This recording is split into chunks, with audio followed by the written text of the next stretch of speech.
Les ténèbres ne régneront pas toujours sur la terre. La dépression, l'addiction, la tristesse, le stress sont des prisons. La honte te pousse à t'isoler. Pendant toutes ces années, tu as cherché la liberté. Ce n'est pas un hasard si tu te retrouves ici.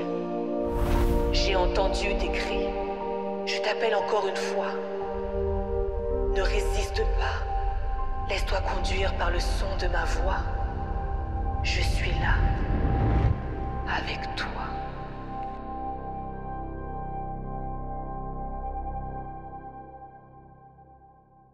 Bonjour tout le monde. Bonjour Église Évidence. Est-ce que tout le monde va bien? Vous pouvez me faire un signe de la main si ça va? Il fait assez froid dehors, donc si on peut être chaud, ça serait bien. Amen. Super. Super, bon, bienvenue à tout un chacun. Bienvenue à Évidence Home, vous qui nous suivez en ligne. Et ce matin, on est là pour louer le Seigneur, pour lui rendre gloire, pour passer un moment ensemble dans la présence de Dieu. Et ce matin, on va parler de positionnement. Donc dans ce début d'année, le Seigneur attend de nous qu'on puisse se positionner. Et je vais lire un texte justement par rapport à ça qui se trouve dans Jérémie 29, du verset 11 au verset 14. Et ce texte dit « Car je connais les projets que j'ai formés sur vous, dit l'Éternel, projets de paix et non de malheur, afin de vous donner un avenir et de l'espérance. Vous m'invoquerez et vous partirez, vous me prierez et je vous exaucerai. Vous me chercherez et vous me trouverez, si vous me cherchez de tout votre cœur. Je me laisserai trouver par vous, dit l'Éternel. » Et au travers de ce texte, en fait, ce qu'on doit comprendre, c'est que la chose la plus importante, c'est Dieu. Et c'est lui qu'on doit mettre en priorité dans nos vies, c'est lui qu'on doit constamment chercher sa présence, chercher à être dans l'intimité avec lui. Et cette année, vraiment, qu'on puisse être résolu de chercher Dieu en tout temps et en toutes circonstances. C'est un peu comme une chasse au trésor. Quand il y a une chasse au trésor, on voit que les personnes qui cherchent le trésor, elles donnent tout, elles utilisent tous les moyens pour pouvoir obtenir ce trésor qui est c'est un but, c'est un objectif, c'est quelque chose de précieux, c'est quelque chose de significatif pour eux qui a de la valeur.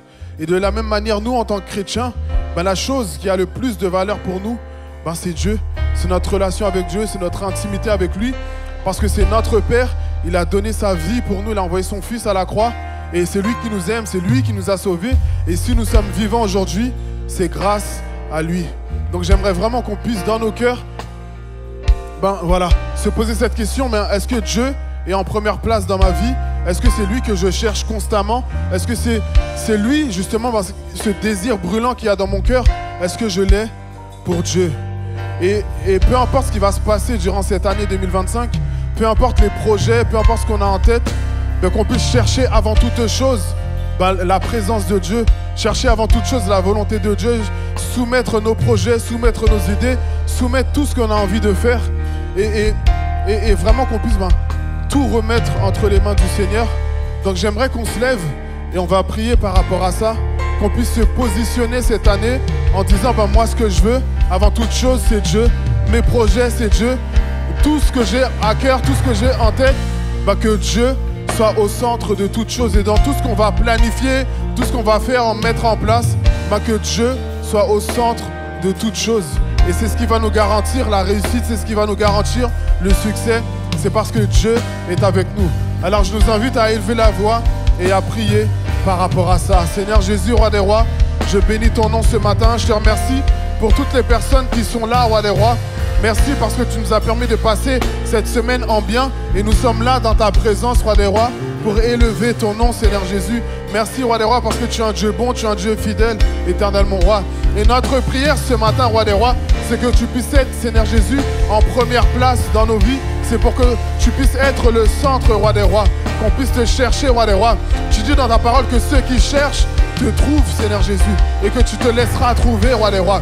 Alors, Père éternel, je prie ce matin que quelqu'un puisse frapper, que quelqu'un puisse te chercher, Roi des Rois, que quelqu'un puisse demander, Roi des Rois, et il recevra de toi, Roi des Rois.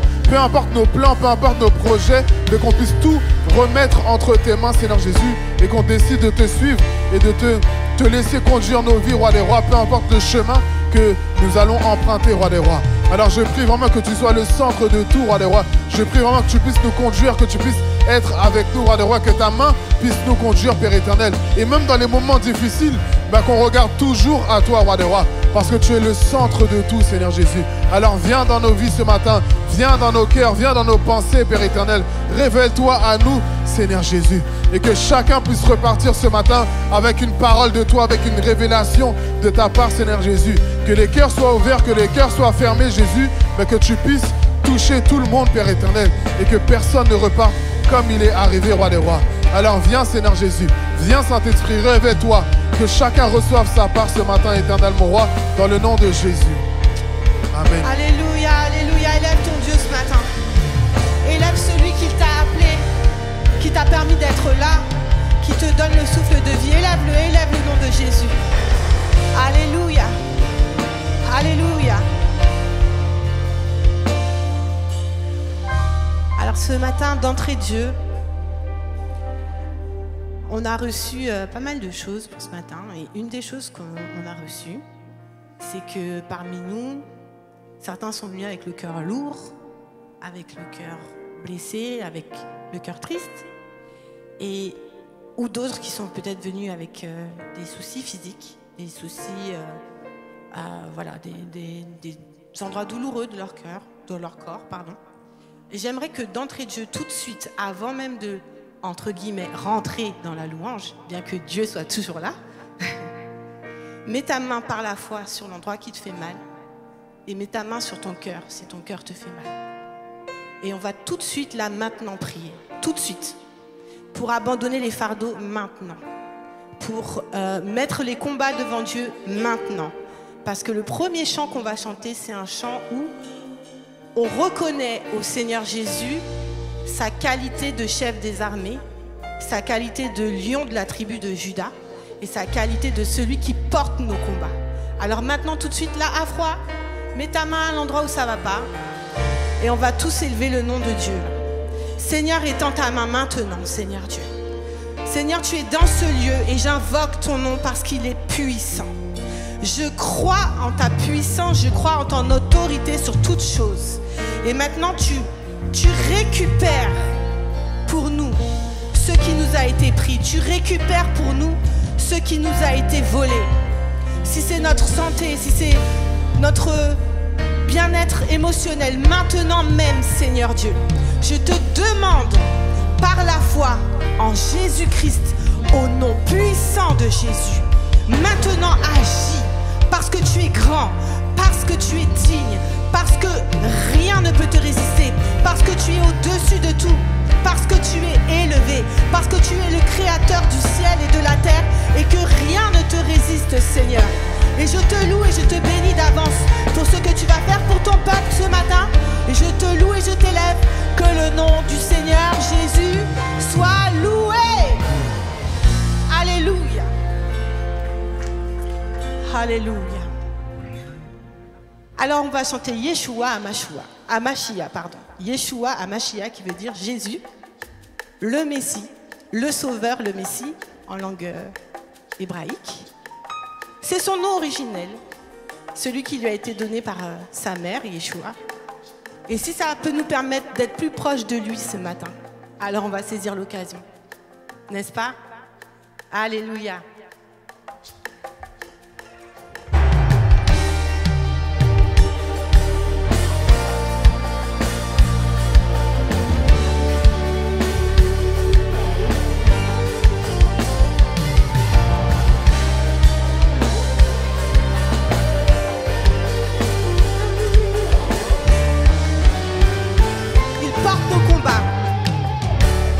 Yeshua, Amashia, lion de Juda, fort dans les combats. Yeshua,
les combats.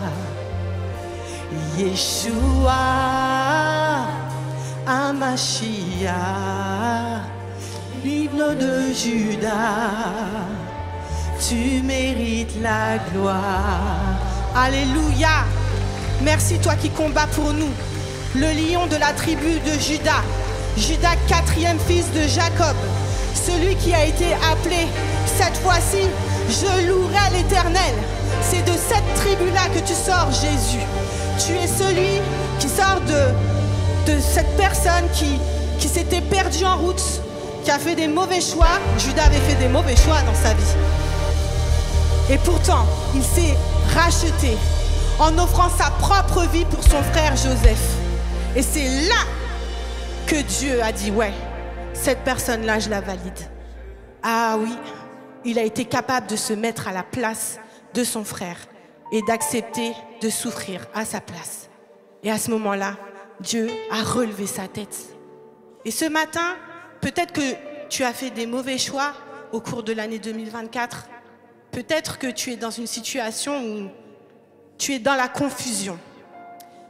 Et l'Église, ça sert aussi à ça. Ça sert à dissiper les confusions. Dans ce lieu, aucune confusion ne reste ce matin. La confusion doit changer de camp. Elle est pour le camp de l'ennemi, pas pour le camp des enfants de Dieu. Alors ce matin, on va accepter de peut-être déclarer ce qui ne va pas, peut-être être honnête, comme dans ce passage de 1 Roi, chapitre 4, où un jeune homme était allé pour aider, cueillir des légumes pour mettre dans une soupe, pour nourrir des gens, puis s'est trompé. Il a pris des légumes sauvages, des coloquintes sauvages. Malheureusement, la soupe était immangeable après, et même les gens ont dit, il y a la mort dans le plat. C'était pas possible de la consommer. Mais ils ont été honnêtes, ils ont dit, homme de Dieu, il y a la mort dans le plat, on ne peut pas manger. Et sur cette honnêteté, l'homme de Dieu a pris de la farine, il a mis dans le plat, Dieu a agi miraculeusement, la soupe était consommable. Et même après, Dieu a rajouté un miracle supplémentaire, puisqu'avec 20 pains, il a nourri 100 personnes. Multiplication des pains. L'honnêteté, la sincérité, l'authenticité te bénit. Alors voilà, on va venir devant Dieu avec ce chant qui dit tel que je suis, je viens à tes pieds.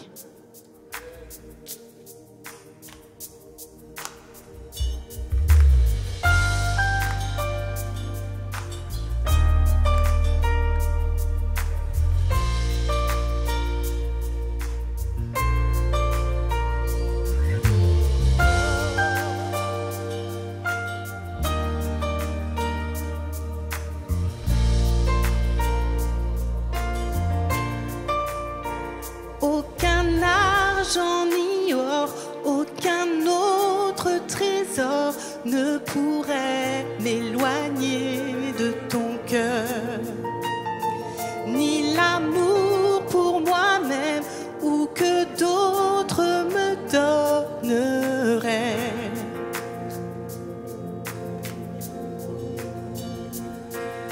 Jésus, rien n'est semblable à ta grâce qui m'a sauvé. Sauveur, je te recherche aujourd'hui et à jamais.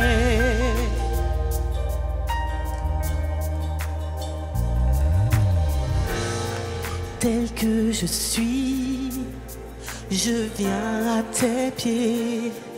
Humblement, je me tiens devant ta majesté. En toi je sais que j'ai tout trouvé dans ton amour sans fin, dans ton amour sans fin.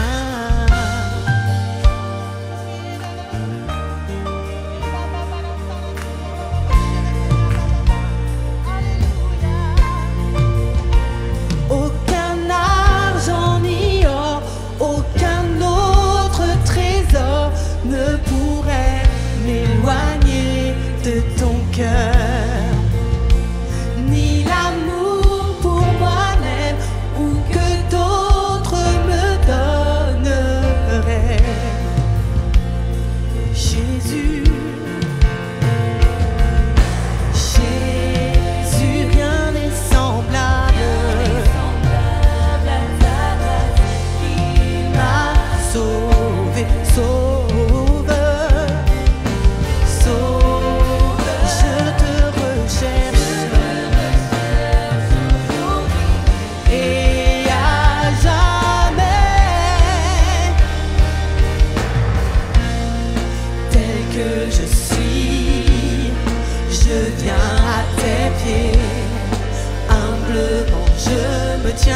devant ta majesté.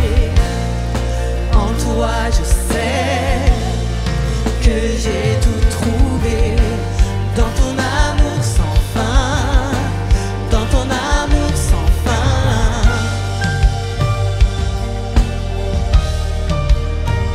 Dans ton amour sans fin.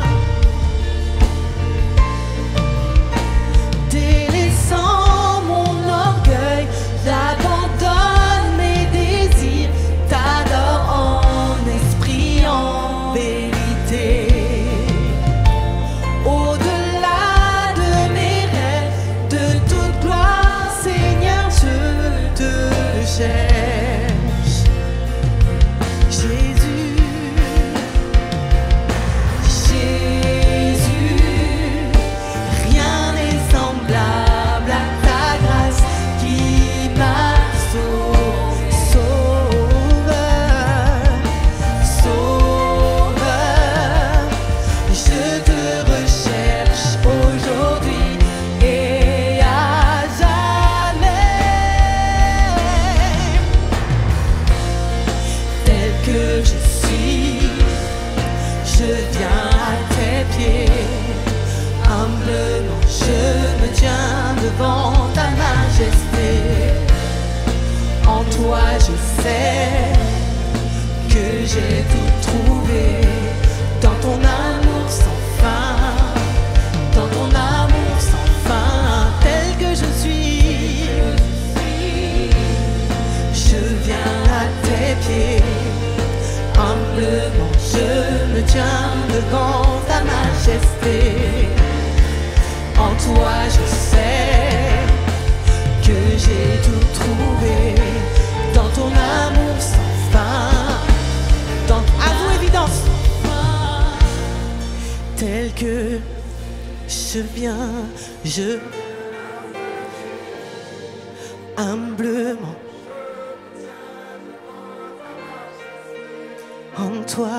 En toi je sais que j'ai tout trouvé dans ton amour sans fin, dans ton dernière fois, tel que je suis.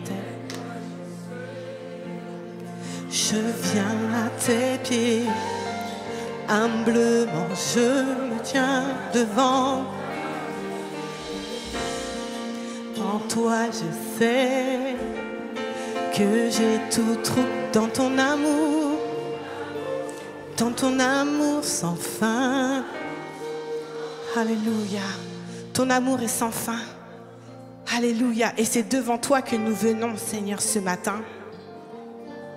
Et nous sommes contents, Seigneur, de venir sans rien te demander, mais de venir pour toi, en fait. Nous venons juste pour toi. Alléluia. Seigneur Jésus, nous sommes contents de venir pour t'adorer.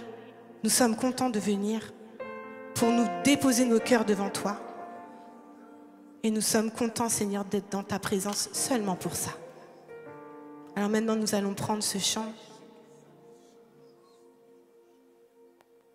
où simplement nous voulons reconnaître que la présence de Dieu est au-dessus de tout ce que nous pouvons souhaiter et vouloir. Je t'invite à saisir ce moment. Parce qu'il y a des moments d'éternité comme ça, où Dieu est là. Il veut te rencontrer. Il avait planifié ce moment. Il le savait depuis. C'est ton moment avec lui. Ébloui par ta présence, je veux rester assis à tes pieds, captivé par ce précieux moment. Je ne peux m'en aller. Je n'exige rien de ta part. Jésus, tu ne me dois rien du tout. Au-delà de tout ce que tu peux faire, je te veux toi.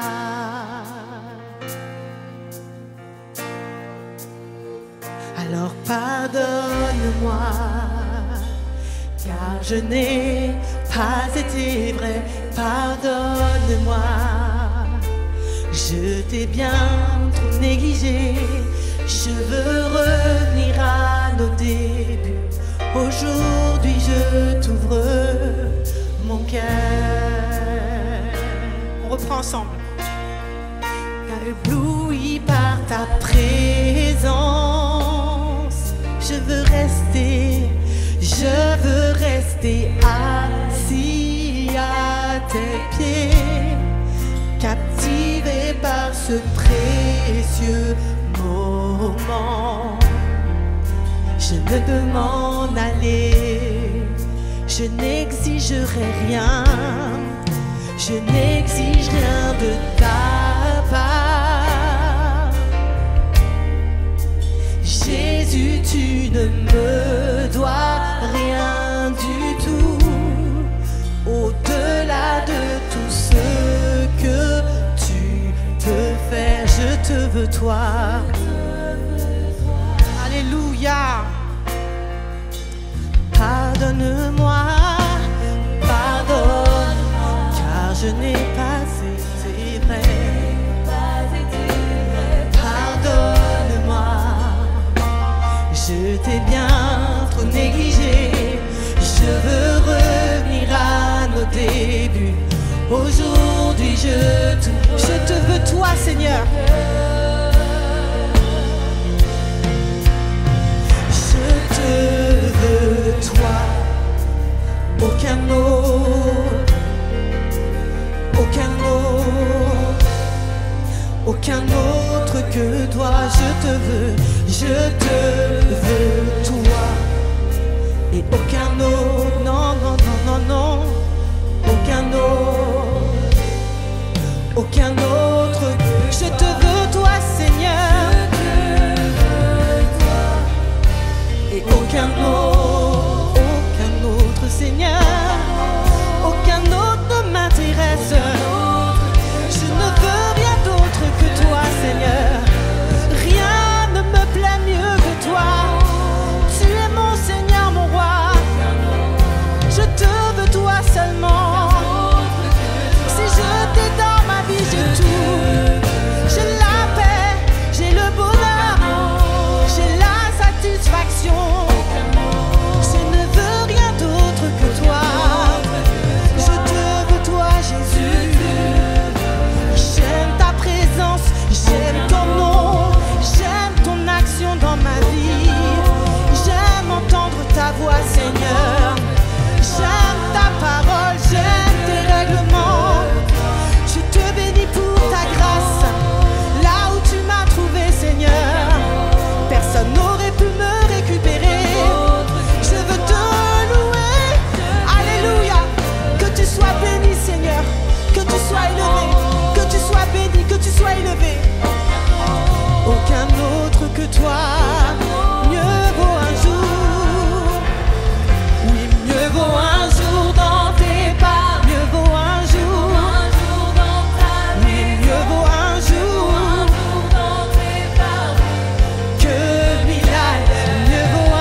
Dieu. Mieux vaut un jour, mieux vaut un jour, mieux vaut un jour que 1000 ailleurs. Tu sais, quand tu dis ça, c'est extrêmement puissant. Parce que tu dis à la face du monde entier qu'il n'y a rien sur cette terre qui soit préférable à la présence de Jésus-Christ. Ta déclaration provoque des choses dans le monde spirituel. Et le fait que tu t'engages pour dire que toi, tu préfères un jour dans la présence de Dieu que 1000 ailleurs, tu ne sais pas la portée de ce que tu viens de dire. Tu n'as pas idée de ce que tu viens de dire. Tu n'as pas idée de qui est-ce que tu gifles en ce moment. Tu es en train de gifler le monde. Tu es en train de gifler toute la puissance du diable. Tu es en train de gifler tout ce qui dans ce monde veut t'envoyer dans une certaine direction et qui est opposé à la direction de Dieu. Tu le gifles.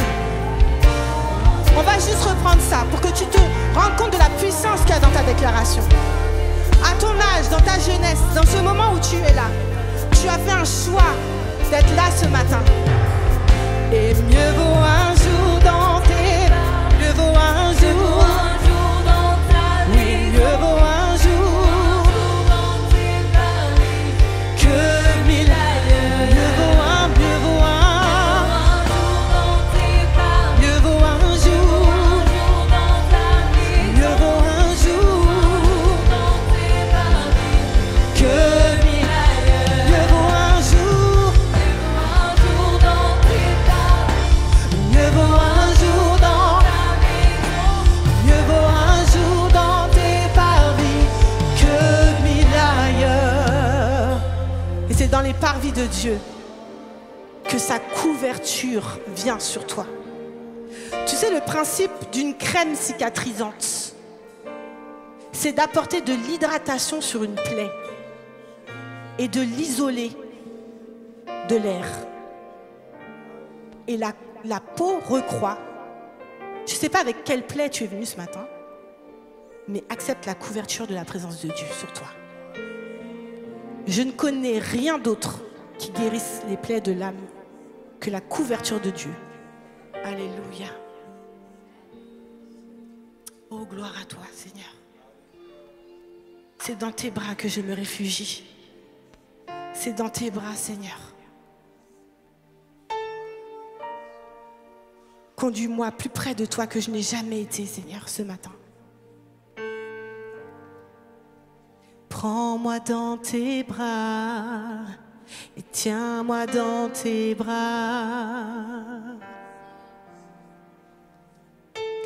Prends-moi dans tes bras, tiens-moi dans tes bras et serre-moi dans tes bras. Prends-moi dans tes bras, tiens-moi dans tes bras et serre-moi dans tes bras. Évidence chante, prends-moi, tiens-moi dans tes bras et serre-moi dans tes bras. Encore une fois, prends-moi dans tes bras, tiens-moi dans tes bras et serre-moi dans tes bras. Pendant que nous déclarons Dieu agit, Dieu agit. Prends-moi dans tes bras et tiens-moi dans tes bras et serre-moi. Plusieurs sont touchés en ce moment même. Je valide ce qui est en train de se passer. Tu te demandes qu'est-ce qui est en train de se passer. Je te valide que c'est bien ton Dieu qui est en train d'agir dans ton cœur maintenant. C'est bien lui. Prends-moi dans tes bras et prends-moi dans tes bras, tiens-moi et serre-moi dans tes bras. Oui, conduis-moi Seigneur, conduis-moi, conduis-moi Seigneur dans cet endroit secret où seul dans ta présence je serai transformé. Conduis-moi Seigneur, cet secret où, seul dans ta présence, je serai transformé. Conduis-moi, Seigneur, cet endroit secret où, seul dans ta présence, je serai transformé. Conduis-moi, Seigneur, dans cet endroit secret où, seul dans ta présence, je serai transformé. Encore une fois, conduis-moi, Seigneur, dans cet endroit, cet endroit secret où, seul dans ta présence, je serai transformé. Prends-moi dans tes bras, serre-moi dans tes bras, tiens-moi dans tes bras. Prends-moi dans tes bras, tiens-moi dans tes bras, et tiens-moi dans tes bras.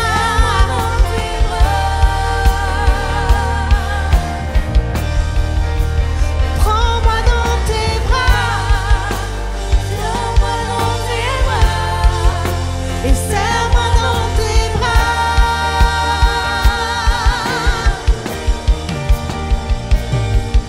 Je te laisse là maintenant. Crie à ton Dieu, parle-lui. Parle-lui, parle à ton Dieu. Parle-lui de ce dont tu as besoin de lui parler depuis longtemps, ce qui est sur ton cœur.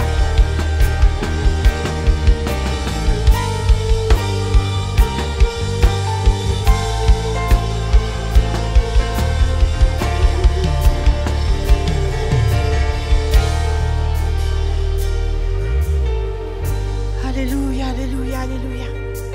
Tu es Yahweh. Tu es Rapha. Tu es Shama.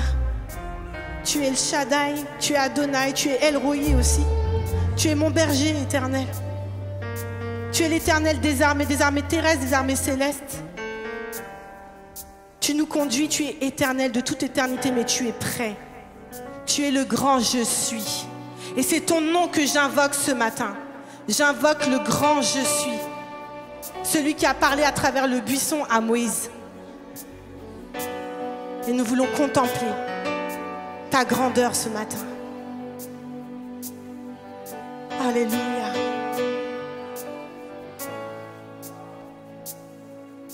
Oh, Yahweh, Rapha, Elohim, Shaddai, Jireh, ce matin, Yahweh, Yahweh, Rapha, Elohim, Shaddai, Jireh, Adonai, se manifestera. Yahweh, Yahweh, Rapha, Elohim, Shaddai, Jireh, Adonai, se manifestera. Encore une fois, évidence que ce nom soit élevé au-dessus du toit de l'église. Yahweh, Rapha, Elohim, El Shaddai, Jireh qui pourvoit, Adonai, se manifestera. Et qu'est-ce qui se passe quand il se manifeste? Alors on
manifestera.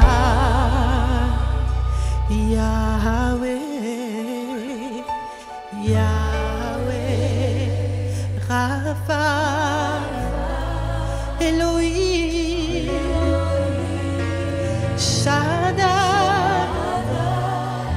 Jireh, Adonai se manifestera. Alléluia. Alléluia. Si seulement tu crois ce que tu viens de dire et que tu crois que Dieu va se manifester pour toi, que Dieu se manifestera pour toi en 2025, que Dieu sera avec toi dans toute ton année, que Dieu sera avec toi chaque jour. Le Seigneur manifestera sa puissance, sa gloire. Alléluia. Oh, je crois qu'il est digne d'acclamation. Je crois qu'il est digne. Je crois qu'il est digne. Alléluia. Je sais que il y a une manière de louer Dieu, il y a une manière d'adorer Dieu, les amis. Il y a une manière de célébrer Jésus. Alléluia. Est-ce qu'on peut lui donner la meilleure des ovations? Alléluia. Seigneur, oui, tu es digne. Tu es Yahweh, tu es Rapha, tu es Elohim, tu es Adonai, tu es l'El Shaddai, le Tout-Puissant.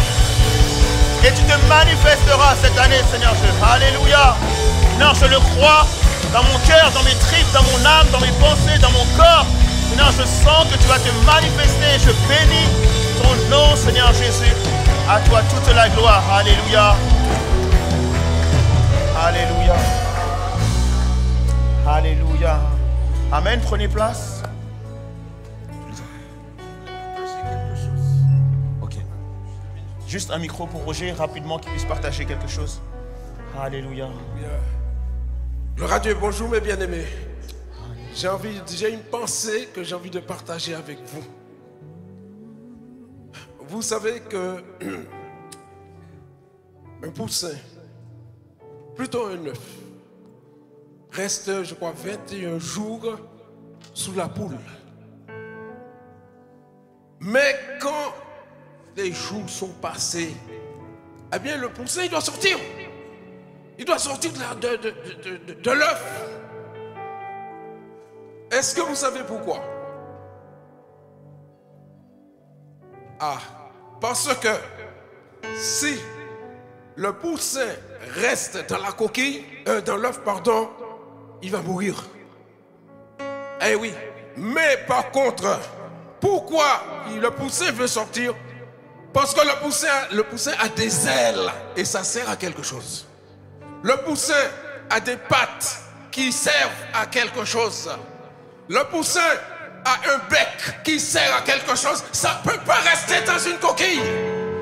Ça doit briser la coquille et sortir. Parce que la vie, pour un moment, est dans la coquille. Mais quand l'heure est arrivée, le poussin doit. Alléluia. Le poussin doit. Alléluia. Mais il y a beaucoup qui restent encore dans la coquille et qui meurent. Alors ce matin, permettez-moi de vous dire, en ce début d'année, il y a beaucoup de coquilles à casser parce qu'il y a des poussins qui doivent sortir. Pour la vie, il y a des poussins qui doivent sortir. Alléluia. Que le Seigneur vous bénisse. Alléluia. Merci Jésus. Alléluia. Je veux juste dire merci à toute l'équipe de louanges, s'il vous plaît. Merci Seigneur Dieu. Qui est prêt à passer une bonne année 2025? Ah là là, non. Qui est prêt à passer une excellente année 2025?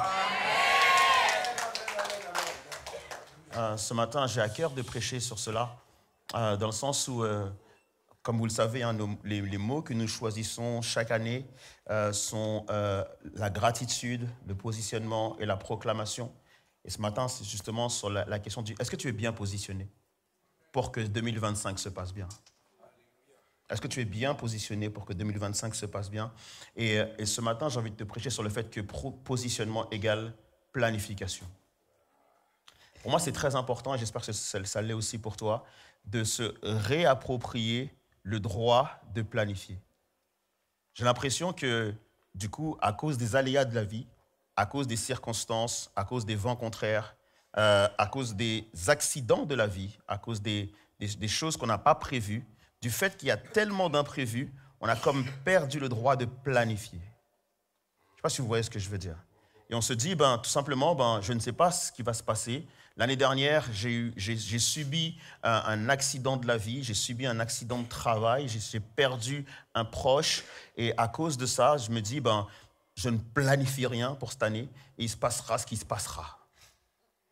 Et j'ai envie de t'encourager, de m'encourager, de nous encourager ce matin à récupérer, à se réapproprier le droit de planifier nos vies et de se dire, Seigneur Dieu, j'ai des projets, j'ai des objectifs, je veux voir cela se réaliser, je veux accomplir tel et tel dessein et j'ai des choses sur mon cœur. Est-ce qu'on est d'accord avec ça ou pas? Et tu as des choses sur ton cœur, nous avons des choses sur nos cœurs et Dieu va le faire. Et on peut faire confiance à Dieu pour qu'il puisse accomplir les desseins. Et c'est important de se réapproprier ce droit. Je crois que le diable veut te voler le droit de la planification. Le diable veut que tu vives ta vie de manière hasardeuse. Le diable veut que tu vives ta vie dans la procrastination. Le diable veut que tu vives ta vie en étant en dessous de ce que Dieu a prévu pour toi. Et j'aimerais que tu puisses te lever ce matin justement par rapport à ce qu'on vient de chanter, que Dieu est le Yahweh, le Rapha, l'Elohim, l'El Shaddai, que Dieu est puissant et que tu peux effectivement te réapproprier le droit de planifier. Est-ce qu'on est d'accord avec ça ou pas? Positionnement égale planification. Tout d'abord, se positionner, ça part d'une décision. Et le fait de décider amène la grâce et la faveur. Est-ce que tu vis au jour le jour ou est-ce que tu as pris une décision ferme cette année?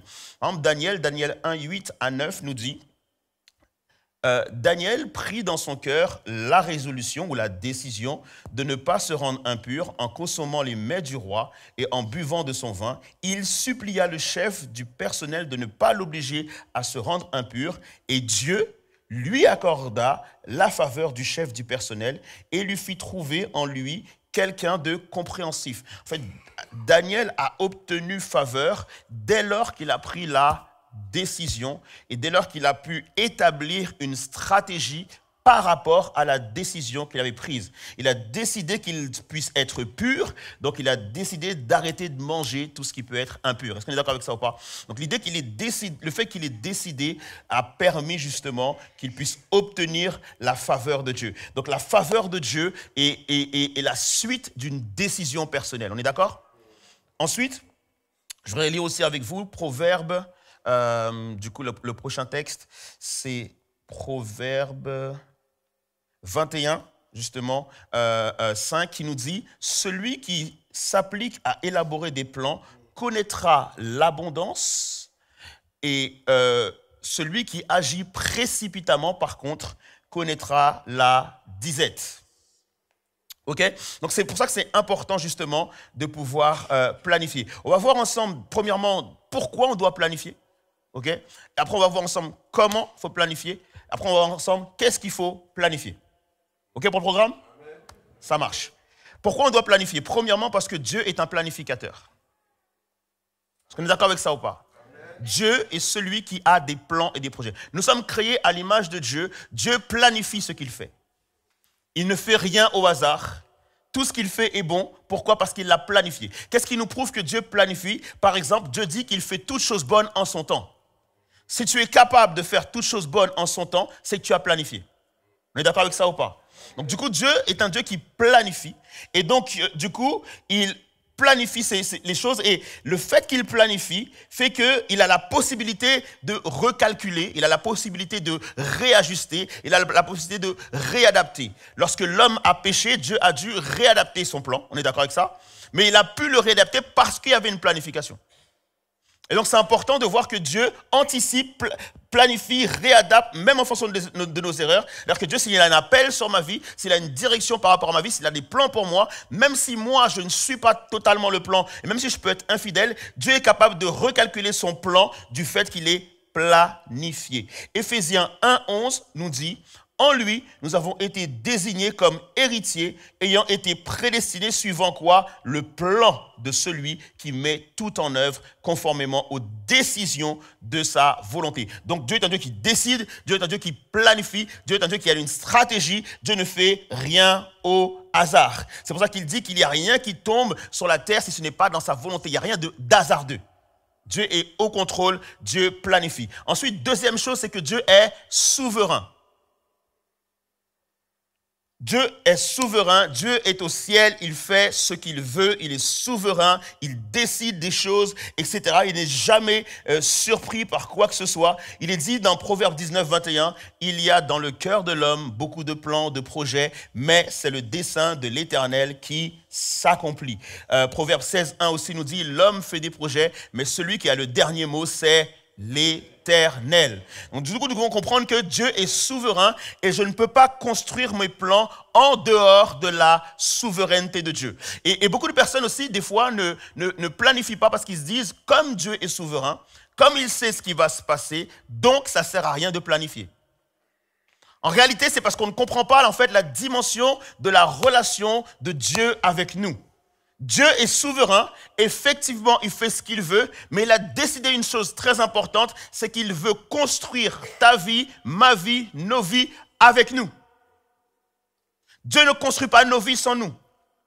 Dieu n'est pas celui qui décide de nos vies et qui après nous demande simplement d'exécuter comme des marionnettes. Bien au contraire, Dieu veut travailler avec nous. Il y a une chose extraordinaire que Dieu fait dans le livre de la Genèse, au tout début, du coup, lorsqu'il crée, lorsqu'il est dans la création, il crée un certain nombre de choses, ensuite il crée les animaux, ensuite il crée les êtres humains, et il va demander à Adam et Ève, et particulièrement à Adam, quelque chose d'extraordinaire pour moi qui est vraiment à souligner, à relever, c'est qu'il va demander justement à Adam de nommer les animaux. On se dit c'est juste un détail. Non, ce n'est pas juste un détail. C'est la preuve que Dieu veut que tu participes avec lui. C'est la preuve que Dieu te donne de l'importance. C'est la preuve que Dieu te donne de la considération. Et il veut comme être co-auteur avec toi. Il ne veut pas être le seul auteur tout seul. Et je bénis Dieu du fait qu'il ne veut rien faire tout seul où il serait sur son siège. Effectivement, il est plus grand que tous. Mais ce Dieu veut être dans le partage avec toi. En d'autres termes, à la fin des choses, par exemple, l'apôtre Paul pourra dire « Dieu m'a aidé, Dieu m'a secouru, Dieu a été fidèle », mais en même temps, il dit aussi « j'ai remporté ». C'est-à-dire qu'en gros, il dit « j'ai participé moi aussi ». Ok, vous voyez ce que je veux dire ou pas? Dieu a fait, mais moi aussi j'ai participé. Et Dieu t'invite à participer dans ce qu'il construit avec toi. De ne pas te laisser aller, de ne pas laisser faire les choses, de ne pas laisser les choses se faire tout seul. Mais Dieu t'invite à co-construire avec lui. Et ça, c'est super important que tu comprennes en fait que ta vie n'est pas une vie qui est juste construite par hasard, mais dans laquelle Dieu t'invite. Et la preuve aussi que Dieu t'invite, c'est qu'il te dit « Fais de l'Éternel tes délices et il te donnera ce que ton cœur désire. » Est-ce que tu appliques ce verset à la lettre? Fais de l'Éternel tes délices, il te donnera ce que ton cœur désire. Il veut co-construire avec toi, donc ça veut dire que tu peux arriver et dire « Seigneur, j'ai des projets. Seigneur, pour 2025, j'ai des projets, j'aimerais que ceci, cela puisse se réaliser. Je fais de l'Éternel mes délices et il me donnera ce que mon cœur désire. » En tout cas, moi, je ne sais pas si vous appliquez ce verset, mais moi, j'ai ma fille, Eunice, qui applique ce verset à la lettre. En fait, juste avant la fin des vacances scolaires, du coup, j'avais commandé des baskets pour Eunice. Et donc, je lui dis, écoute, ma fille, voilà, j'ai commandé les baskets, tout ça, je lui ai montré les photos. Elle m'a dit, ah, waouh, super, etc., etc. J'étais trop contente. Et elle m'a dit, mais ça arrive quand? Je lui dis, pourquoi? Elle me dit, ouais, il faut que ça arrive avant la rentrée. Vous connaissez, il faut mettre ça à la rentrée. Je lui dis, ah, je ne sais pas. Puis effectivement, les jours passent et tout ça. Puis effectivement, la rentrée, ça doit être le lundi. Et je reçois le jeudi soir un message, justement, du livreur qui me dit, vous serez livré demain matin, donc vendredi matin. Ah, je lui dis super, du coup Eunice elle aura ses baskets avant la rentrée, donc je vais la voir et tout ça. Je dis, tu sais quoi Eunice, j'ai reçu un message, les baskets seront livrées donc vendredi matin. La journée passe, pas de livraison. Je dis, ah, ça déjà en tant que père, c'est... Du coup le soir arrive, Je me dis, je vais vérifier en fait ce qui se passe, pourquoi il y a peut-être eu un souci.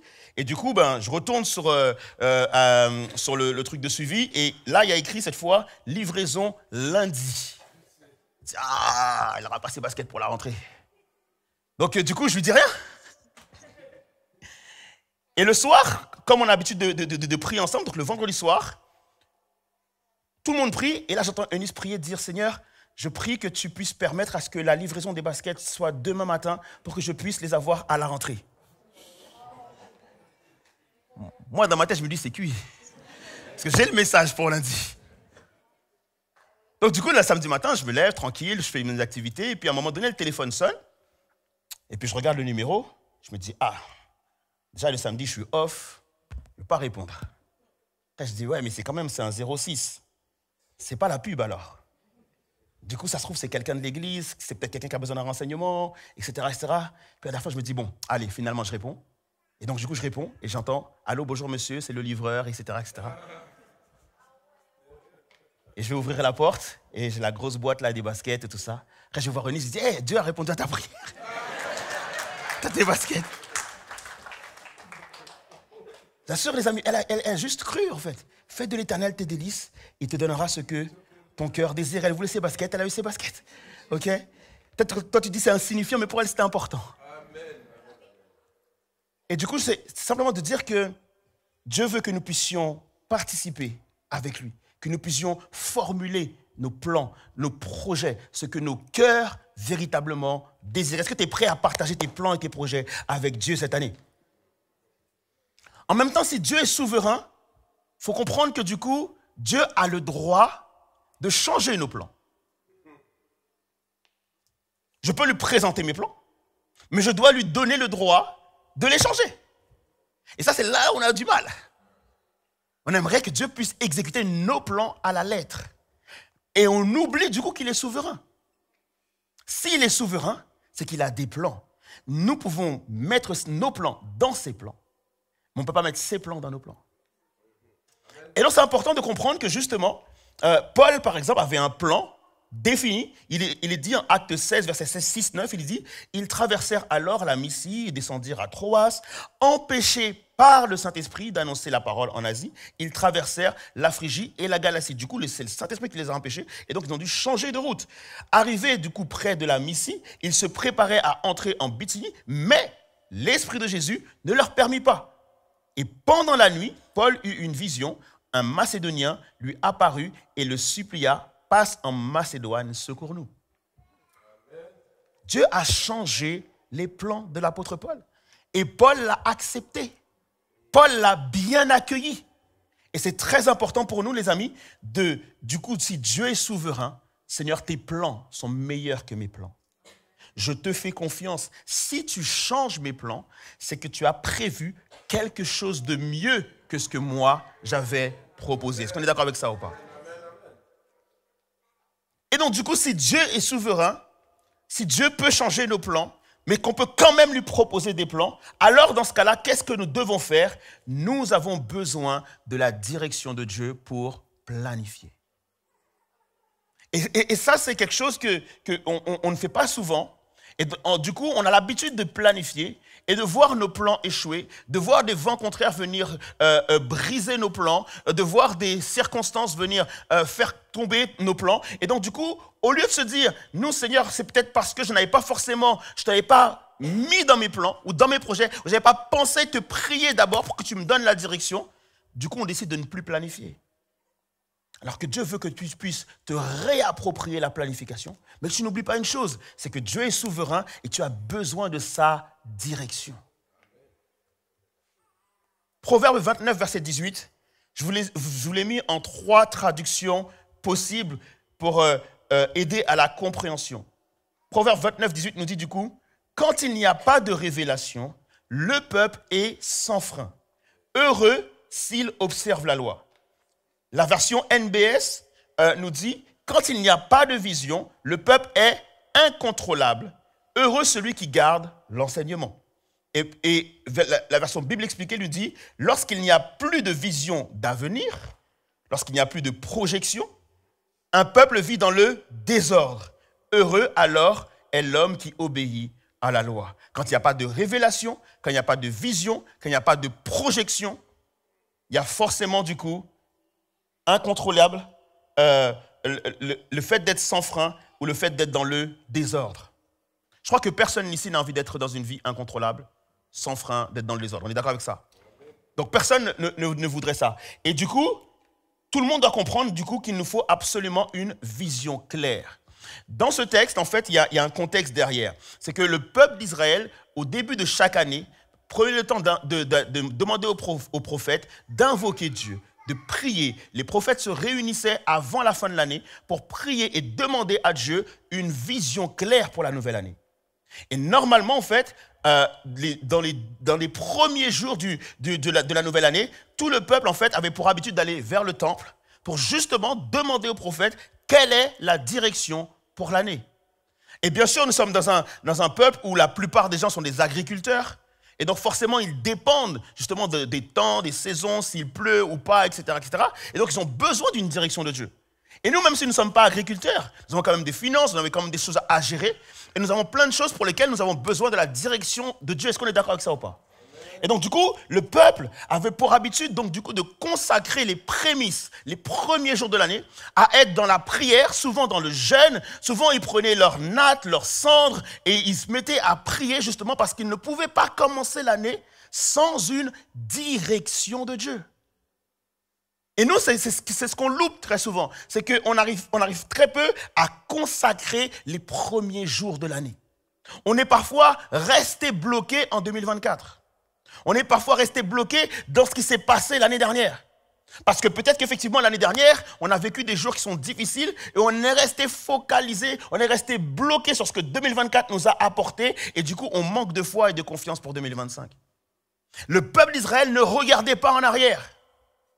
Ils regardaient tout le temps vers l'avant. Ils avaient appris de Dieu que le principe est de regarder de l'avant. C'est ce que dira David. Lorsque les choses se passent mal, je lève les yeux vers les montagnes. Je regarde soit en haut, soit vers l'avant. Mais je ne regarde pas en arrière. Et je t'invite vraiment à comprendre cela pour ta vie toi aussi. On n'a pas des yeux derrière la tête. On est fait pour regarder de l'avant. Et donc, c'est important pour nous de pouvoir aussi nous projeter et de nous dire, Seigneur, j'ai envie de te remettre cette année afin qu'elle se passe comme tu le veux et j'ai besoin du coup d'une parole de ta part. Mais le texte aussi va plus loin. Le texte nous dit, quand il n'y a pas de vision, le peuple est incontrôlable. Mais après, il nous dit, heureux celui qui garde l'enseignement ou heureux l'homme qui obéit à la loi.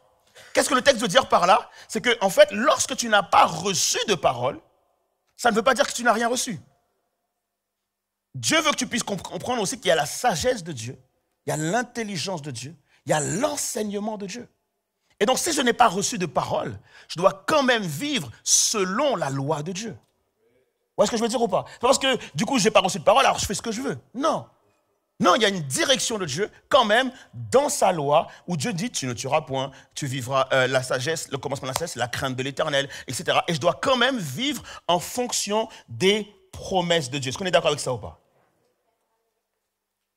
Donc, du coup, ce que ce texte nous rappelle, c'est que la révélation divine est essentielle. Ça nous rappelle que l'absence de révélation, l'absence de vision mène au chaos. Ça nous apprend aussi que la loi apporte l'ordre et la stabilité et que ça nous apprend que le bonheur se trouve dans l'obéissance à la parole de Dieu. Nous devons donc, du coup, prier avant de planifier afin que nos plans soient alignés à ceux de Dieu. Est-ce que tu veux que tes plans, que tes projets, que ce que tu veux pour toi cette année soient alignés à ceux de Dieu? Tu dois commencer chaque planification par la prière. La meilleure des choses, c'est que tu choisisses un jour dans la fin de ta semaine pour planifier la semaine d'après. Tu planifies l'année, tu planifies par trimestre, tu planifies par semestre, mais tu planifies par mois et par semaine. En fait, ta vie, elle est planifiée. Et lorsque tu vas planifier du coup la semaine d'après, c'est important de pouvoir prier avant de commencer à dire, bah oui, j'ai mon travail, j'ai ceci, j'ai cela. Bon, je prierai à 6h du matin, je prierai à midi ou je prierai à tel moment, je lirai tel livre. Non, prie d'abord. Place cela devant Dieu et dis, Seigneur, voilà ce que j'aimerais faire pour cette semaine. Que tu puisses protéger ce que je veux faire cette semaine. Parce que le diable va vouloir me le voler. Si tu te dis, ok, je vais lire la Bible à tel moment, le diable va dire, ah, il a dit ça, ok, je vais lui piquer ça. Et donc, du coup, le moment où tu dois lire la Bible, effectivement, tu vas faire autre chose. Et très souvent, on est tous nombreux à avoir planifié des choses qu'on ne fait pas. Est-ce qu'on est d'accord avec ça ou pas? Particulièrement lorsque ce sont des choses qui peuvent nous rapprocher de Dieu. Particulièrement lorsque ce sont des choses qui peuvent nous bénir dans notre vie spirituelle, on se rend compte qu'on ne le fait pas et on croit que c'est juste du hasard. Tu oublies que tu as un ennemi. Ce n'est pas juste hasardeux. Le diable vient pour voler, détruire, briser, brûler ce que tu as préparé. Et c'est pour ça qu'un peuple d'agriculteurs, eux, ils comprennent en fait la nécessité de placer leurs projets devant Dieu. Parce que s'il y a des sauterelles, s'il y a le feu à un moment donné, s'il y a quelque chose qui vient brûler leur récolte, du coup, l'année se passe très mal. Mais nous devons comprendre que de la même manière que eux vont considérer leur récolte, nous devons considérer notre vie de prière. Nous devons considérer notre travail, nous devons considérer notre business, nous devons considérer ceci, cela. Et donc, du coup, nous devons placer cela devant Dieu afin que le diable ne vienne pas nous ravir les choses. Donc, prier, le psaume 143 nous dit « Fais dès le matin entendre ta bonté, car je me confie en toi. Fais-moi connaître le chemin où je dois marcher, car j'élève à toi mon âme. » J'ai besoin de ta direction. J'ai besoin que tu me fasses connaître le chemin. J'ai besoin aussi que, même lorsqu'il n'y a pas de chemin, que tu me ferais un chemin. J'ai besoin de ton intervention. J'ai besoin de ta direction. Et je sais que je suis sous ton contrôle. Je sais que je suis sous ton regard. Et même lorsque les portes sont fermées, tu peux les ouvrir. Mais j'ai besoin de la direction de Dieu pour cela. Parce que si ce sont des portes que c'est moi qui ai envie de les ouvrir, elles ne s'ouvriront pas. C'est moi qui veux forcer l'ouverture des portes, elles ne s'ouvriront pas. Mais si c'est Dieu qui m'a dit, Abed, ça c'est pour toi, je ne m'inquiète pas parce qu'il ouvrira la porte. Proverbe 16, verset 9 nous dit, le cœur de l'homme médite sa voie, mais c'est l'Éternel qui dirige ses pas. Qui dirige tes pas? Qui a plané ton sentier? Qui permet que tu marches? C'est important de pouvoir placer cela devant Dieu. Moi, je sais que quand j'étais plus jeune, à chaque fois que je disais à quelqu'un « à demain », ma mère disait « c'est toi qui fais demain ». Je ne sais pas si vous voyez ce que je veux dire ou pas. Important de dire c'est à demain si Dieu veut. Et donc c'est important c'est pas simplement une poésie que je répète, mais c'est à un moment donné de pouvoir me rappeler que c'est Dieu qui dirige mes pas. Nous devons aussi planifier notre consécration, notre intimité avec Dieu. À partir du moment où tu sais que c'est Dieu qui dirige tes pas, tu dois planifier ta consécration. Est-ce que tu as prévu de prier demain à quelle heure? Après-demain à quelle heure? Mercredi à quelle heure? À quel moment tu vas aller prier? À quel moment tu vas lire la parole de Dieu? À quel moment tu vas te consacrer à Dieu? À quel moment tu vas décider de faire un sacrifice? Tu vas dire, Seigneur, ok, je vais mettre 2 semaines de jeûne. Je vais mettre 3 jours de jeûne. Ou bien je vais mettre 1 jour de jeûne par semaine. Ça, c'est des exemples que je te donne. Mais normalement, c'est inspiré par le Saint-Esprit. C'est l'Esprit de Dieu qui va te dire, fais ça. Mais pour ça, il faut que tu parles au Saint-Esprit. Est-ce que tu as planifié ce moment où tu vas parler au Saint-Esprit, tu vas dire, Saint-Esprit, voilà, j'ai besoin de passer une excellente année 2025. Je ne veux pas qu'on me souhaite seulement une bonne année. Je veux vivre une bonne année. Donc, du coup, je te prie maintenant de me donner la direction, de me donner le nombre de fois où je dois jeûner, de m'inspirer le jeûne. Ça t'arrive des fois d'avoir juste envie de jeûner? Toi, tu dis juste une envie comme ça? Envie de jeûner? Non, des fois, c'est le Saint-Esprit qui vient t'inspirer de faire des choses, mais comme on n'a pas pris l'habitude d'écouter ou d'entendre le Saint-Esprit, très souvent, on ne fait pas ce que le Saint-Esprit nous demande de faire. Et c'est important cette année de se dire, Seigneur Saint-Esprit, je veux te parler, dis-moi quand est-ce que je dois prier, quand est-ce que tu veux prendre rendez-vous avec moi. Tu sais, quand tu as un bon ami que tu n'as pas vu depuis longtemps, tu le vois, tu te dis, hey, frère, ce serait bien qu'on se voit. C'est la meilleure façon de ne pas se voir. Ce serait bien qu'on se voit. Prends ton agenda. Vous voyez ce que je veux dire ou pas? Prends ton agenda, écris, donne-moi une date. On se voit quand, quel jour, quelle heure. Et là, tu as une chance de le voir. Mais on est trop comme ça, surtout les gars. Ouais, frérot, t'inquiète, il faut qu'on se voit cette semaine. Donc c'est pour ça que c'est important qu'on ne peut pas dire ça non plus à Dieu. C'est important de pouvoir dire, Seigneur, j'ai planifié ce moment de te voir. J'ai planifié ce moment d'être en intimité avec toi. La planification, c'est un acte de foi. C'est parce que je fais confiance à Dieu. Et c'est pour ça que je vous dis que c'est pas parce que les choses sont mal passées cette année ou l'année dernière que tu ne dois pas planifier. Non, planifier, c'est un acte de foi. Je fais confiance à Dieu. Si, Seigneur, tu m'as permis d'écrire que tel objectif doit être réalisé en 2025, je crois que tu vas le réaliser. Et c'est un acte de foi aussi parce que, tu sais, lorsque tu ne planifies pas, et ça m'arrive aussi, je me dis, Seigneur, c'est vrai, le fait que je ne planifie pas, lorsqu'il y a une circonstance négative qui arrive, eh bien, toute l'année va être bercée par cette circonstance négative. Comme je n'ai rien planifié, du coup, je vais rester bloqué par rapport à ce qui vient de se passer. Vous voyez ce que je veux dire ou pas? Par contre, lorsque j'ai planifié, ça ne veut pas dire que je vais éviter la circonstance négative. Elle arrive, mais elle fait partie du process. Elle fait partie du plan. Et donc, du coup, c'est au final ce que je vais retenir. Ce n'est pas la circonstance négative, mais c'est le fait d'avoir atteint les objectifs qui étaient planifiés. Et ça, c'est super important que tu le comprennes. Dieu a planifié la venue de Jésus-Christ. On est d'accord? Dieu a planifié, d'accord? Genèse 3,15, le plan est lancé. Il réussit, il arrive simplement en Matthieu. Des années, des siècles se sont écoulés. Pendant ces années, pendant ces siècles qui se sont écoulés, il y a eu beaucoup de hauts et beaucoup de bas. On est d'accord avec ça ou pas?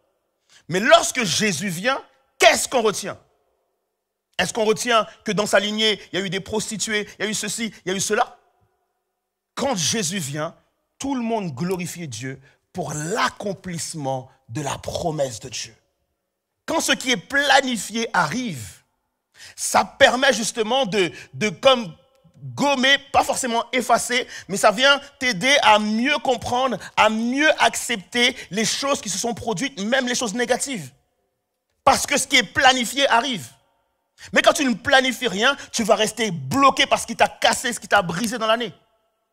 Et donc, si Jésus n'était pas planifié, ben forcément, peut-être le peuple d'Israël serait resté sur le fait qu'on a été en esclavage, on nous a chassés de notre pays, on a eu ceci, on a eu cela. Mais le fait que Jésus est planifié et que Jésus arrive, ils peuvent très bien dire gloire à notre Dieu, au plus haut des cieux, qui avait promis que le serviteur venir souffrir, mourir à la croix. Il est venu, il est mort à la croix par la grâce de Dieu. Et ça nous réjouit.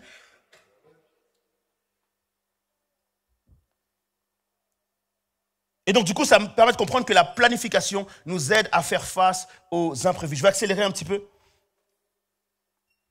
Donc, le texte qu'on avait vu tout à l'heure, Proverbe 21,5, les plans de l'homme actif vont droit vers l'abondance. Celui qui agit avec précipitation va vers la privation ou va vers la disette. C'est important, les amis, de planifier parce que celui qui ne planifie pas planifie son échec. Si tu ne prends pas le temps de planifier, tu vas vivre au jour le jour. Si tu ne prends pas le temps de planifier, tu vas vivre en fonction des circonstances. Et donc, ça va être un exemple tout bête. C'est-à-dire que du coup, tu reçois une bonne nouvelle. Waouh, gloire à Dieu, merci Seigneur. Le lendemain, tu reçois une mauvaise nouvelle. Waouh, la vie est difficile et compliquée. Oh frère, je fais aller. Non, à un moment donné, c'est qu'on ne peut pas vivre en fonction des circonstances, bonnes ou mauvaises. Il nous faut une stratégie, il nous faut planifier. Et lorsque tu planifies, tu dois comprendre quelque chose. La détermination n'est pas une stratégie. Il y a beaucoup de gens déterminés en ce moment. Si tu vas dans les salles de sport, c'est plein. Beaucoup de gens sont déterminés.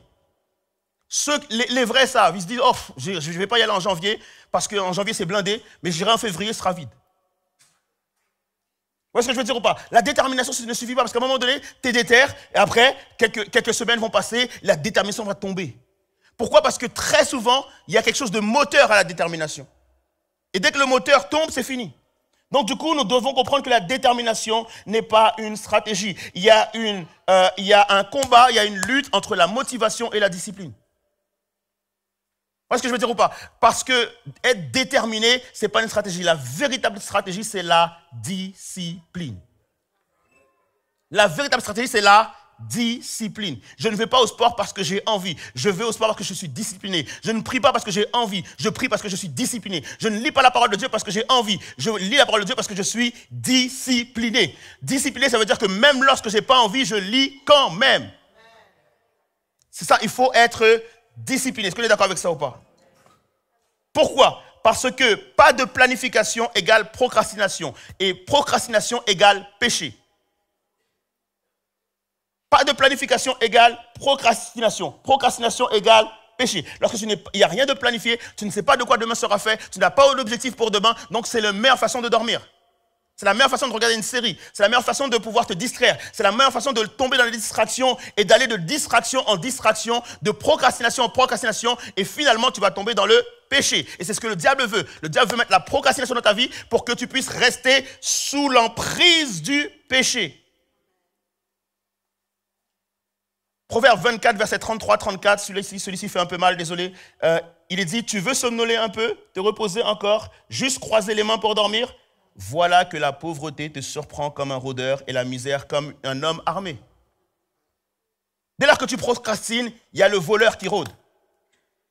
La misère qui rôde, la pauvreté qui rôde. Et la pauvreté, elle peut être matérielle, elle peut être financière, elle peut être spirituelle. Mais dès lors que tu es dans la procrastination et que tu n'es pas dans l'intention de faire, dès lors que tu n'as pas de discipline, forcément, le voleur va venir et la pauvreté va être ton cadeau. Est-ce qu'on est d'accord avec ça ou pas? Donc, nous devons planifier. Et nous devons planifier quoi? Nous devons planifier tous les domaines de nos vies. Donc, je vais te faire apparaître je vais te lire un passage. C'est 3 Jean, versets 1 à 2, qui nous dit « L'ancien à mon bien cher Gaius, que j'aime dans la vérité, cher ami, je souhaite que tu prospères à tous égards et que tu sois en aussi bonne santé physique que tu l'es spirituellement. » En d'autres termes, il lui dit « Je veux que tu sois en santé morale, physique, spirituelle, corps, âme et esprit. » Si je te demande comment tu vas aujourd'hui, est-ce que tu es fatigué? Est-ce que tu es en forme? Est-ce que tu es bien? Est-ce que tu es en santé? Est-ce que tu es en santé physique, morale, spirituelle, amoureux, etc. etc. Est-ce que tu es en santé? Hein? Quand je vous vois, on devrait rallumer la lumière parce que tout le monde veut dormir. Ou est-ce que je veux dire ou pas? Est-ce que vous êtes en forme? Pourquoi? Parce que quand tu n'es pas en forme, ça impacte ta louange. Allez, le dimanche matin, oh Seigneur, Yahweh. Et ça impacte forcément en fait ta vie spirituelle. Vous savez, moi, c'est ça un vrai problème pour nous chrétiens. On a tendance à croire que le seul domaine qu'il faut activer, c'est le domaine spirituel. Nous croyons qu'il suffit de prier, il suffit de lire la Bible. Dieu veut que tu prospères dans tous les domaines de ta vie. Dieu veut que tu accordes de l'importance à tous les domaines de ta vie. Parce que Dieu te fait comprendre et nous fait savoir qu'une louange fatiguée n'est pas une louange. C'est important pour nous de pouvoir dire, Seigneur, lorsque je viens à ta présence, je veux te donner le meilleur. Tu es digne du meilleur. Tu sais, quand tu dois passer un entretien de travail, tu vas te débrouiller pour arriver en forme. On est d'accord avec ça ou pas? Dès lors que quelque chose est important pour toi, tu vas te débrouiller pour arriver en forme. On va t'appeler à 22h. Ah frère, je ne peux pas te répondre, là je dois dormir parce que demain j'ai un entretien, c'est important là. À 8h du matin, j'ai un entretien, c'est super important. Et du coup, tu vas dormir. Mais pour le dimanche matin, tu dois venir au culte. À 3h, 4h, ah, popel up, c'est la fête, etc., etc. Et le dimanche matin, tu as du mal à te lever et de venir à l'église. Et quand on te dit maintenant, loue le Seigneur, ah oui, ah. Et en plus, tu es en retard. Et nous, toi, tu te dis, c'est pas grave, etc. Mais non, c'est un domaine de la vie qui est important. Et si tu veux réussir ton année, il faut tout planifier. Tous les domaines de nos vies. Et du coup, je voudrais juste vous apprendre ce matin, du coup, pour ceux qui ne le savaient pas peut-être, il y a 12 domaines importants de la vie. On va afficher la liste. Et ce que tu dois savoir, ce que nous devons savoir, c'est que chaque domaine a un impact sur plusieurs autres domaines. Et donc, du coup, effectivement, en tant que chrétien, je dois aussi prendre en compte ma santé physique. C'est important que je puisse prendre soin de moi. C'est important que je puisse dormir, que je puisse récupérer de ma journée, que je puisse penser aussi à mon bien-être, à prendre soin de moi, à me relaxer, à bien m'alimenter. C'est important. Et beaucoup de chrétiens ont dit, ouais, on prie, on loue, c'est bon, mais non, si tu as une mauvaise alimentation, ça joue aussi sur ta santé physique. La bonne alimentation, ce n'est pas simplement pour les sportifs, les footeux ou quoi que ce soit, non, c'est pour tout le monde.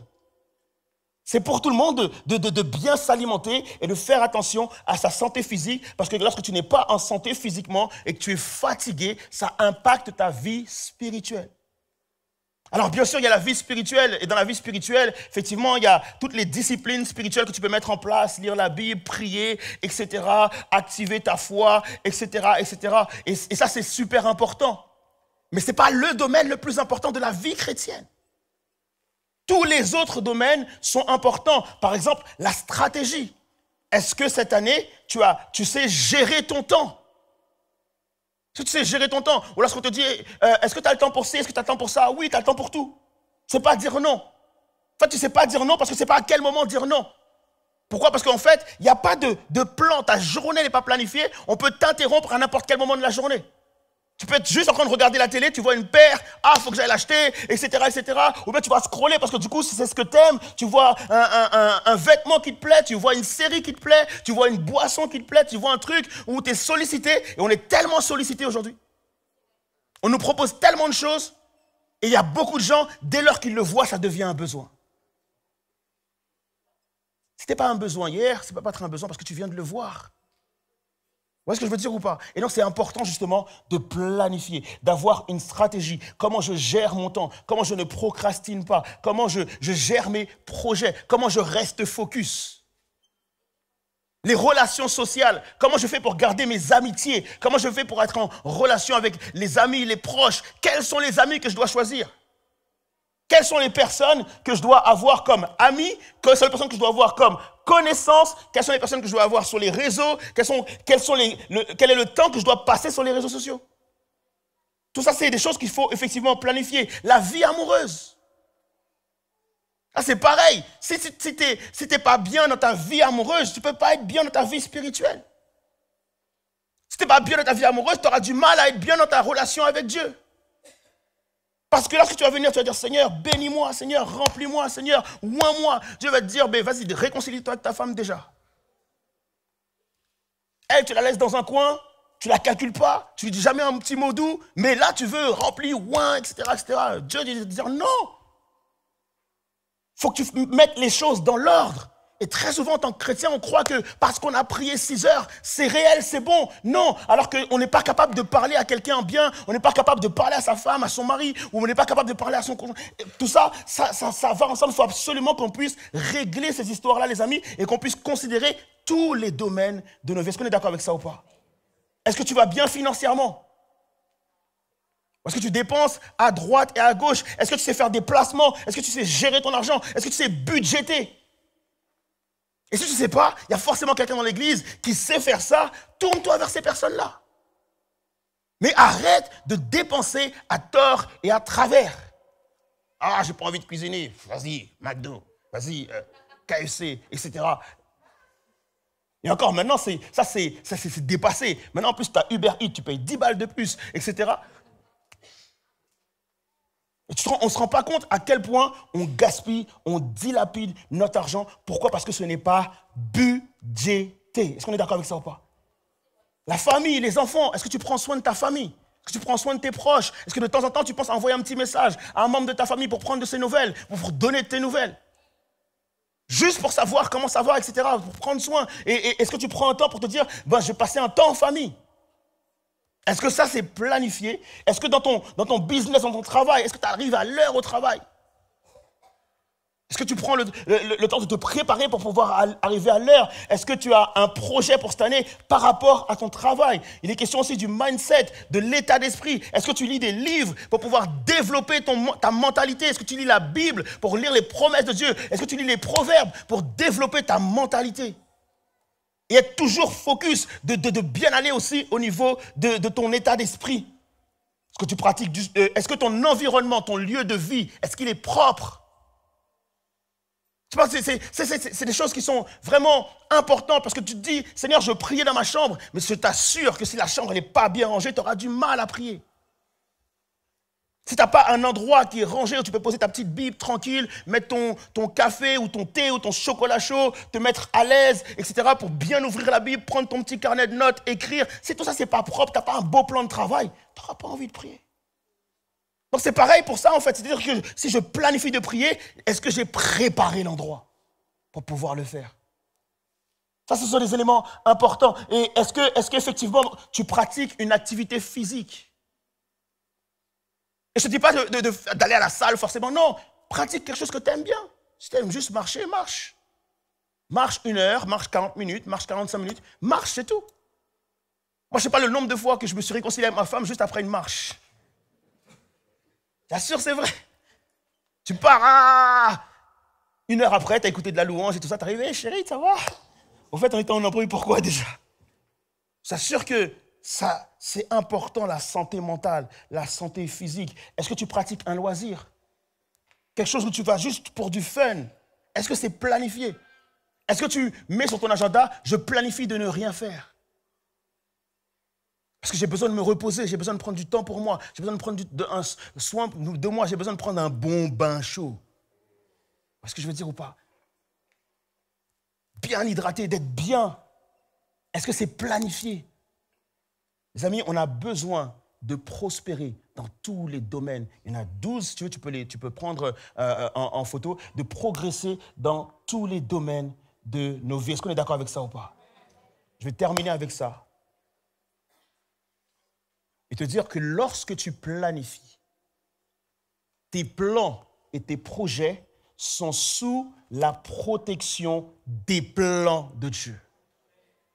Lorsque tu planifies, tes plans et tes projets sont sous la protection des plans de Dieu.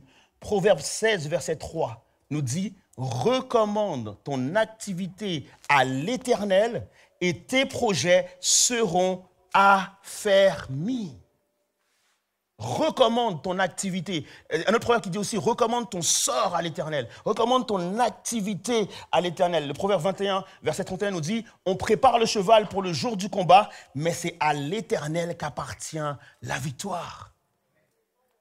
Lorsque tu prépares ton cheval, lorsque tu planifies, lorsque tu prépares ta stratégie pour l'année, tu dis, Seigneur, maintenant, je recommande cela, je te recommande tout ça et tu verras que tu seras sous la protection de Dieu et Dieu fera réussir tes plans. Cette année, je ne sais pas comment tu as commencé l'année, mais je voudrais que tu puisses prendre le temps de consacrer ce mois de janvier à Dieu. Que tu planifies de consacrer. La dernière semaine du mois de janvier, on aura un temps de prière. Je veux te voir. On aura 1 semaine de prière. Je veux vous voir. Je veux vous voir planifier, remettre à Dieu. Quel que soit le projet que tu as pour cette année, quelles que soient les finances que tu as, quel que soit, est-ce que tu as assez, pas assez, peu importe. Mais viens mettre ça entre les mains du Seigneur. Tu verras ce qu'il fera de cela. Dieu veut co-construire avec toi. Dieu veut agir avec toi. N'oublie pas que Dieu ne veut pas faire tout seul. Il veut faire avec toi. Mais il veut que tu puisses planifier. Est-ce qu'on est d'accord pour récupérer le droit de planifier nos vies? Amen. Prions juste ensemble. Alléluia. Seigneur, je te remercie parce que tu nous fais grâce ce matin. D'être avec nous comme tu l'es tous les jours, Seigneur Dieu. Père, je te remets la vie de chacun d'entre nous. Je te remets les familles de chacun d'entre nous. Je te remets, Seigneur Dieu, les situations de chacun. Certains sont en couple, certains sont en famille, certaines sont mères seules, certains sont célibataires, certains, Seigneur Dieu, vivent seuls, certains vivent encore en famille, Seigneur Dieu. On a plusieurs situations qui sont là devant nous, Seigneur Dieu.